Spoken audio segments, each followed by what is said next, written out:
shoot me tone real quick. All right,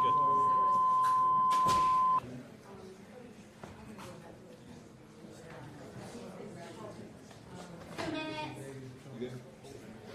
5, 4, 3, 1, 2, 3, 4, 5, 5, 4, 3.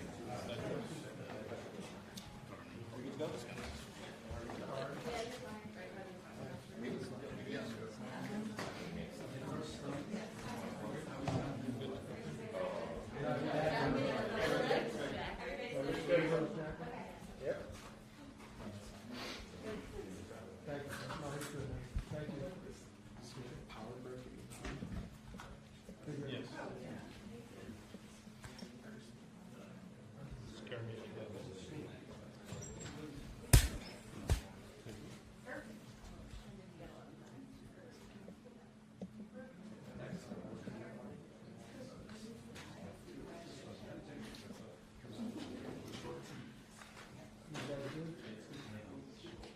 Yeah, watch out. You don't need that.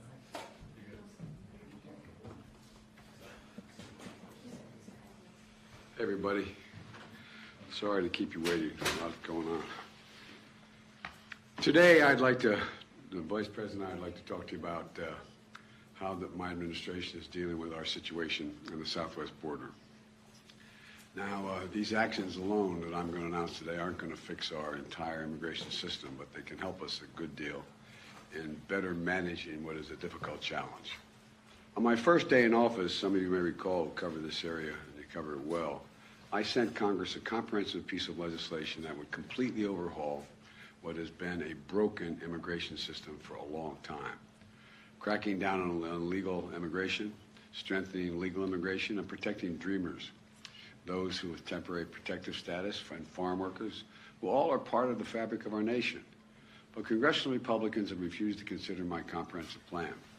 And they rejected my recent request for an additional $3.5 billion to secure the border and funds for 2,000 new asylum personnel, another asylum officers and personnel, and 100 new immigration judges, so people don't have to wait years to get their claims adjudicated, which they have a right to make a claim legally. And the failure to pass and fund this comprehensive plan has increased the challenges that we're seeing at our southwest border. No one knows this better than the Vice President. And to truly understand what's happening there, it's important to step back and see the bigger picture here.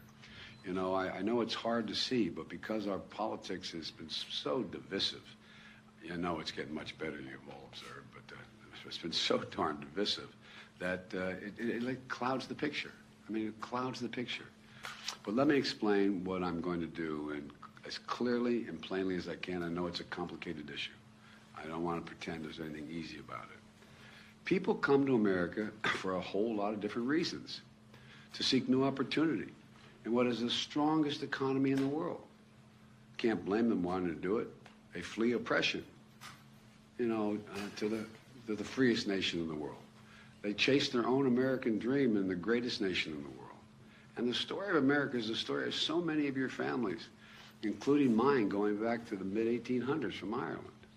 Now, there are a number of ways to immigrate to America legally under our existing laws. For example, an American citizen can sponsor an immediate family member from another country. An American company can sponsor an employee from another country. There are visas for students to study in our colleges and other special categories. And regardless of the legal pathway they process them to require everyone be involved in following the law. That's the notion. There are laws to get here legally. That includes another legal way for someone to come to America by seeking asylum because they're fleeing persecution, like a lot of our ancestors did as well. And for many people, that's what's happening at our southwest border now. Over the past several years, thousands of people have been fleeing from Central and South America and the Caribbean countries ruled by oppressive dictators, including Cuba, Nicaragua, Venezuela, and escaping gang violence, which has the same impact, in Haiti. Currently, these four countries account for most of the people traveling into Mexico to start a new life by getting to the American border and trying to cross. But instead of safe and orderly process at the border, We have a patchwork system that simply doesn't work as it should. We don't have enough asylum officers or personnel to determine whether people qualify for asylum. There's a standard by which you have to meet. We don't have enough immigration judges, to adjudicate the claims of immigrants. In fact, the previous administration used a rule called Title 42 to deal with the pandemic, to rapidly expel people who crossed the border. It was designed to deal with the pandemic, but it's used as a means to expel people at the border. People turned away under Title 42, and they're not barred from trying to come back. They've been turned away. They go back. They try again. They try again. Well, you know, they can and they do try to re-enter the United States again and again, which makes the problem at the border even worse. And under the United States Supreme Court decision, a case on Title 42 later this year, my administration will make a decision, finally, what to do about Title 42. In the meantime, my administration will continue to use that authority as the Supreme Court has required. And until Congress passes the funds, a comprehensive immigration plan to fix the system completely, my administration is going to work to make things better at the border using the tools that we have available to us now. Today, my administration is taking several steps to stiffen enforcement for those who try to come without a legal right to stay, and to put in place a faster process, I emphasize a faster process, to decide a claim of asylum. Someone says, I'm coming because I'm escaping oppression. Well, there's got to be a way to determine that much quicker for people who are credibly seeking protection from persecution. Secretary of Homeland Security Mayorkas will detail these actions very shortly after I finish at Homeland Security. But here's one significant step we're taking. Over the summer, we saw a huge spike in the number of Venezuelans traveling through Mexico and attempting to enter the United States without going through our legal processes. We responded by using and ensuring that there are two safe and lawful ways for someone leaving the country to come to America. That was one of the reasons you were proposing. First, if they're seeking asylum, they can use an app on their cell phone called CBP1, O-N-E, CBP1, O-N-E. That's to spell it out, not the number one. To schedule an appointment at a port of entry and make their asylum claim there without crossing the border unlawfully and have a decision determined by an asylum officer, do they qualify? Second, in October, we worked with the Mexican government to launch a new parole program. There's another program called, you all know it, but the public may not, called the parole program that immediately showed results by reducing the number of people crossing the border unlawfully. The way this parole program works, one must have a lawful sponsor here in the United States who agrees to sponsor you to get here. Then that person has to undergo rigorous background checks and apply from outside the United States and not cross the border illegally in the meantime.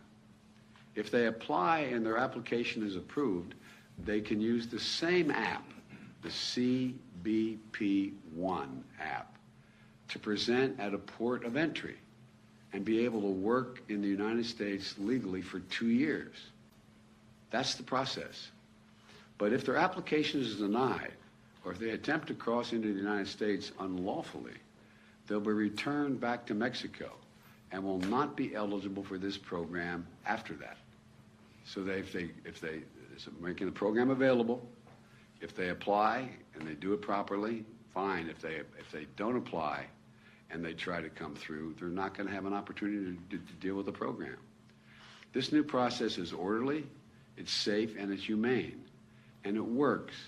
Since we created the new program, the number of Venezuelans trying to enter America without going through a legal process has dropped dramatically from about 1,100 per day to less than 250 per day on average.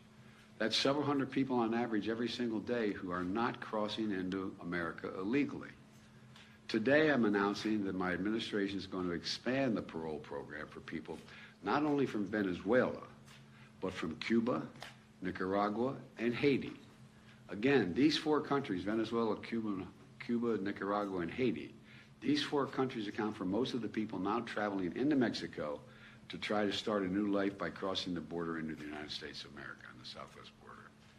We anticipate this action is going to substantially reduce the number of people attempting to cross our southwest border without going through a legal process.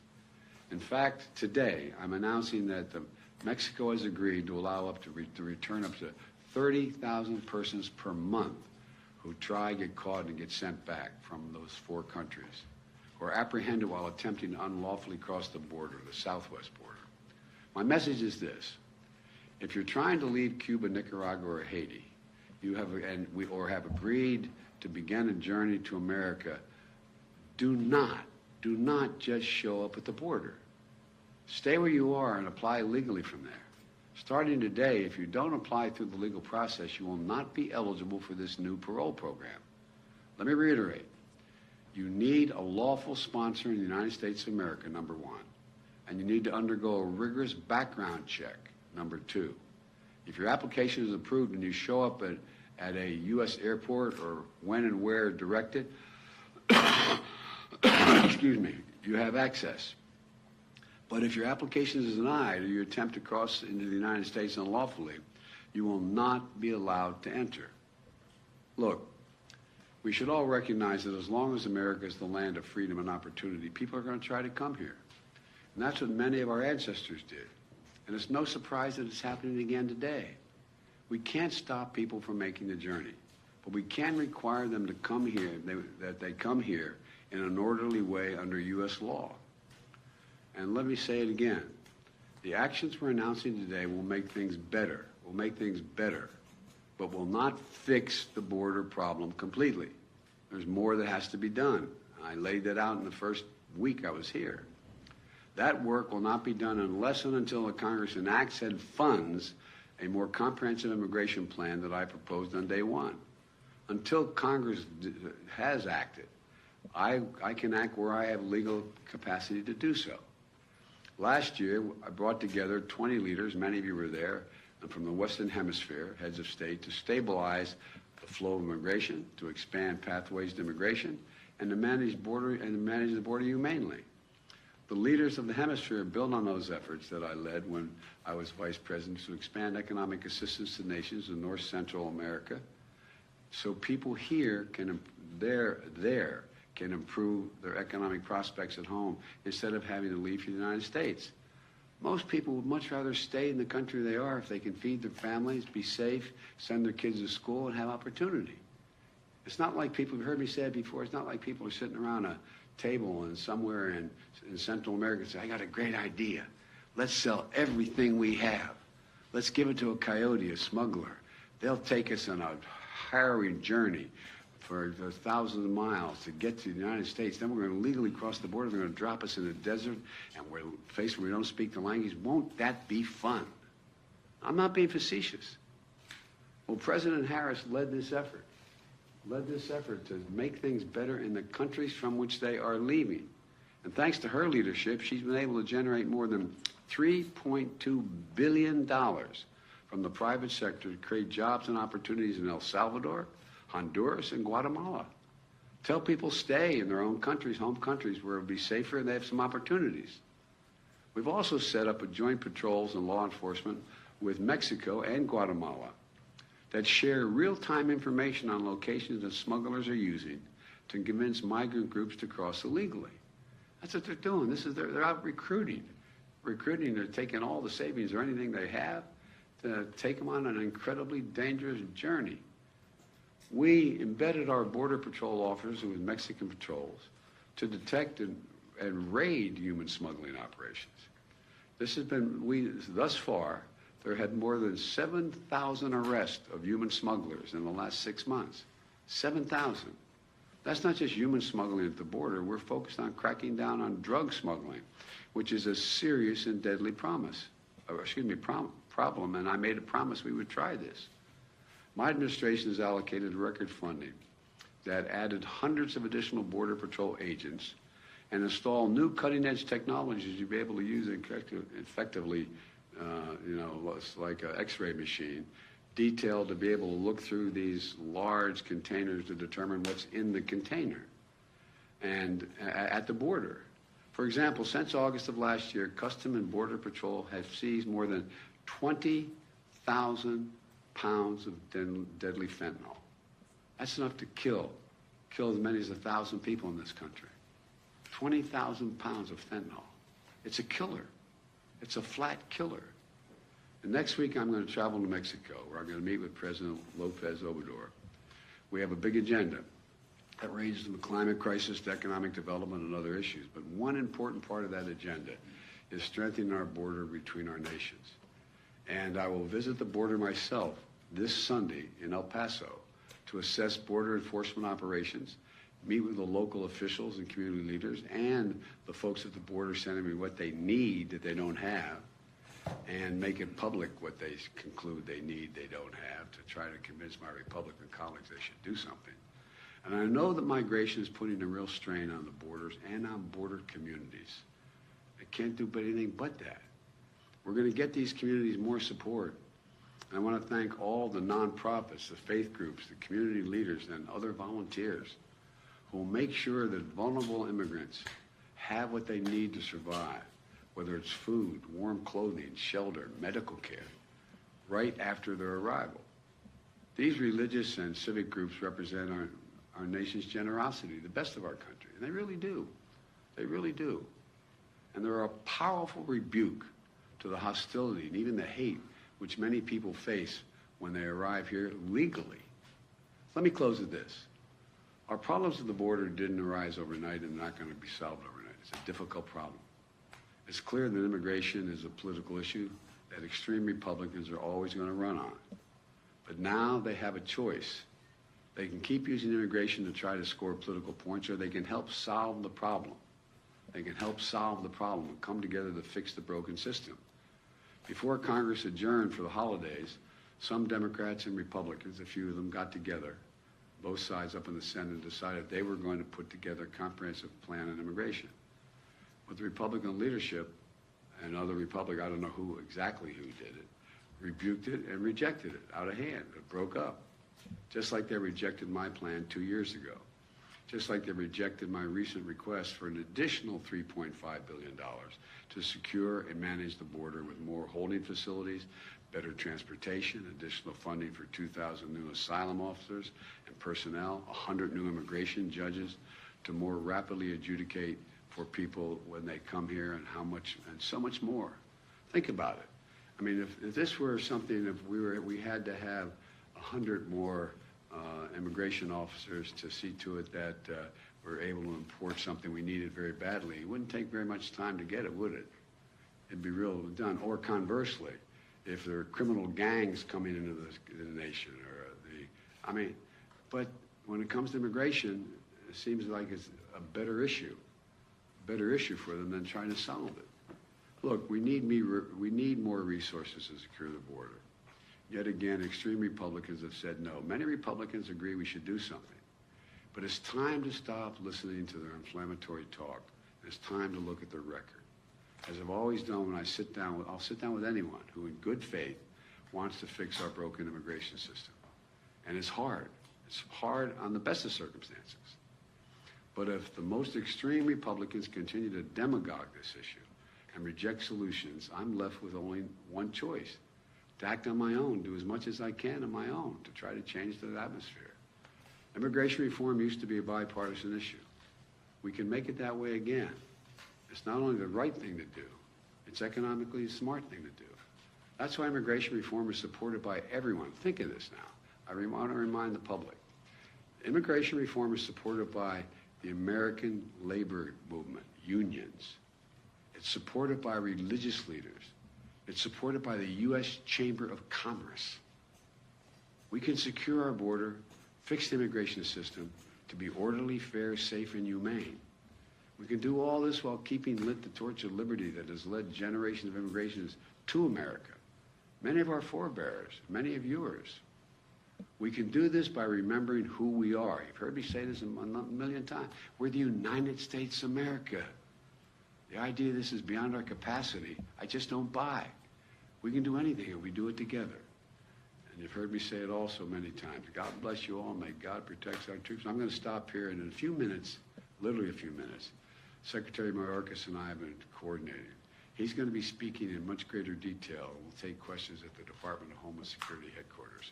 So I want to thank you for your time, and this is going to be, this is a hard one to deal with, but we have to deal with it. I mean, it's who we are. Mr. President, why the immigrant migration is a human right? Activists say that it is. What's your take? Well, I think it is a human right if your family's being persecuted, if you're being dealt with in a way. I mean, like I thought it was a human right for, Jews in Germany to be able to go to escape and get help where they could. But the other side of this is there's also the people in this country have basic rights that are here. Basic fundamental rights to assure that people are coming, have been checked out, they're not criminals, they're not problem, that their background checks are real. I mean, look, if you think about it, there's not a whole lot of countries people would rather live in than here. No, I mean it sincerely. I think about this, and I think this is sometimes the team looks at me like maybe I'm out of my mind here, but all kidding aside, if you just said tomorrow, all right, for the next year you can move to any country you want without any questions, how many people do you think are going to leave the United States? And I can name any of the 140-some countries I've been to. There's more than that. I think a lot would be willing to leave and come here. So there's a rationale. There has to be an orderly process and a rationale to it. But it is, and there's other ways we can deal with this, as I said. You may remember, I don't think you're old enough to have been doing it when I was doing it as a senator, when I came up with a proposal to have billions of dollars of funding for the Central America to keep people where they are. Remember, we were putting, and it was very, very precise. For example, if a country was in economic difficulty, and most of them are because of climate and other things, and we say, okay, well, they have a problem. Well, guess what? They don't have lighting in their town squares. They can't assure the safety of people walking the streets. Well, if their leader asks for money, we made them sign a proposal that they're going to do lighting in the town squares, what they're going to do, exactly what they're going to do. We checked it out. We put it in, and it began to work. Or hospitals. We have hospitals that don't function because they don't have the following. Well, one of the reasons people will stay is if you've improved the hospital. We were doing that. And the thing that I'm so presumptuous to say proud of, but proud of the Vice President, she went beyond the United States and contributors to try to get the rest of the world to say, look, this makes sense. And, she got commitments of $3.5 $3.2 billion. And so there's a lot to be done. And think about it, even back in days when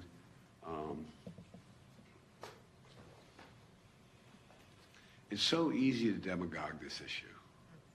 It's so easy to demagogue it. And you hear, a number of our friends, the MAGA Republicans, talking about, they don't even want me speaking English anymore. They want me speaking da-da-da. They're gonna take over my community, my native, they, whoever they are at the time. Well, that's what a lot of folks went through when they got here, going all the way back to the 1800s. It's not new. It's part of it's human nature and fear, but there's got to be an orderly way. And I know we can make it much, much better. Mr. President, why did you decide that now is finally the right time to visit the southern border? Republicans have been calling on you to do this since the beginning. Because Republicans haven't been serious about this at all. Come on. They haven't been serious about this at all. I wanted to make sure that I knew what the outcome, at least the near outcome, was on Title 42 before I went down. We don't have that yet, so I had to operate. I don't like Title 42. But it's the law now. I have to operate within it. My prediction is, it's nothing particularly insightful about this, Title 42 is going to go away before the end of the year in terms of the Supreme Court, my prediction. And then we're going to have to use Title 8. 8, right? Am I right? Yeah, Title 8. 8, 9. And which we can implement what we're doing here, plus some other things. But so I wanted to make sure there was a rational way in which we could begin to announce it. But I couldn't wait once the Supreme Court ruled that they're not going to make the final decision on Title 42 for some time, for another, who knows, probably not till June, in that range. Oh, I don't know that for a fact, to be able to lay this out. But look, Mayorkas is waiting to impress you all. All kidding aside. Are you concerned about the fact that requiring an airline ticket could prejudice or sort of lean it toward wealthier migrants and Yes. make it harder for poorer migrants? Yeah, but there's also ways to get to ports of entry along the border as well. I'm sorry. So the ceasefire proposed by President Putin in Ukraine for the Orthodox Christmas on January 6th, 7th, have you heard about that? Do you have a reaction to whether it's... I'm reluctant to respond to anything Putin says. I found it interesting. He was ready to bomb hospitals and nurseries and churches, and on the 25th and New Year's, and I mean, you know, I think he's trying to find some oxygen. Thank you so Sir, much. are you still monitoring? Are you still monitoring the speaker's race? Are you still watching the speaker's race? I'm following with great, how can I say it? Attention. Attention. Mr. President, have you decided? Thank you very much. Thank you.